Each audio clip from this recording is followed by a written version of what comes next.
भारत के घने जंगलों में एक घायल कराहता हुआ योद्धा भटक रहा है, जिसके माथे का घाव 5000 वर्षों से कभी नहीं भरा।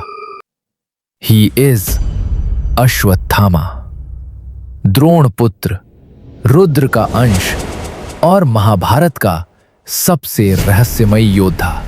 अश्वत्थामा का जन्म साधारण नहीं था। कहते हैं जब वो पैदा हुआ तो आकाश में एक दिव्य प्रकाश फैल गया। ऋषियों ने कहा ये बालक अपराजेय होगा।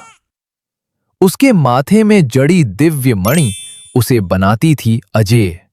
रोग, भय, अंधकार उसका कुछ नहीं बिगाड़ सकते थे। लेकिन उसका बचपन गरीबी में बीता।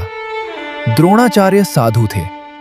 कई रातें ऐसी थीं जब अश्वत्थामा भूखा सोया।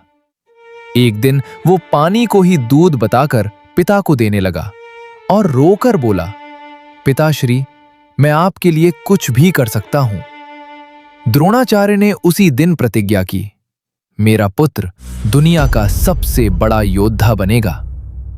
और फिर आया कुरुक्षेत्र का युद्ध, जहां छल धर्म बन गया और सत्य धोखे में बदल गया।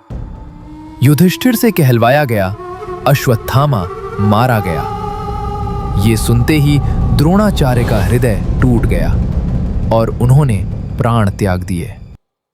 जब अश्वत्थामा को ये बात पता चली तो उसके भीतर प्रतिशोध का ज्वालामुखी फट पड़ा। वो चिल्लाया, मेरे पिता को छल से मारा गया है, अब मैं न्याय नहीं विनाश लाऊंगा। रात का अंधेरा था, कुरुक्षेत्र शांत था, लेकिन अश्वत्थामा नहीं। ही वॉक्ड अलोन, ही ब्लेड अलोन, ही बर्न्ड अलोन।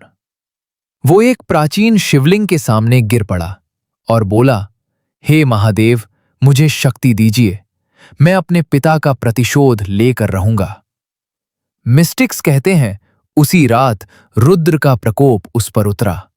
शक्ति मिली अग्नि जैसी, क्रोध मिला पर्वत जैसा, और वो अकेला ही पांडवों के शिविर में घुस गया।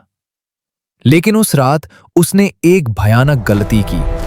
उसने पांडवों को नहीं, उनके 5 पुत्रों उप पांडवों को मार दिया। और सुबह जब द्रौपदी की चीख पूरे शिविर में गूंजी तो धरती भी रो पड़ी।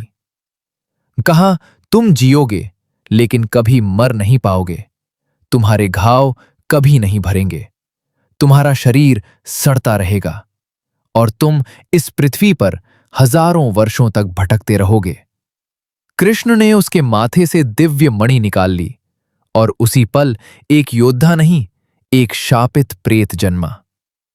कहते हैं उन दिनों के बाद अश्वत्थामा जंगलों, पहाड़ों, नदियों और तपोवनों में भटकता रहा। कई साधुओं ने दावा किया है उन्होंने एक घायल विशाल पुरुष देखा जो कह रहा था, मैं द्रोण पुत्र अश्वत्थामा हूं, मुझे मुक्ति दो।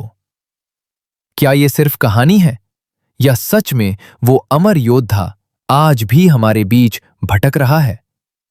अगर अश्वत्थामा आज भी जीवित है तो क्या महाभारत सच में समाप्त हुई या एक नया अध्याय अभी भी बाकी है?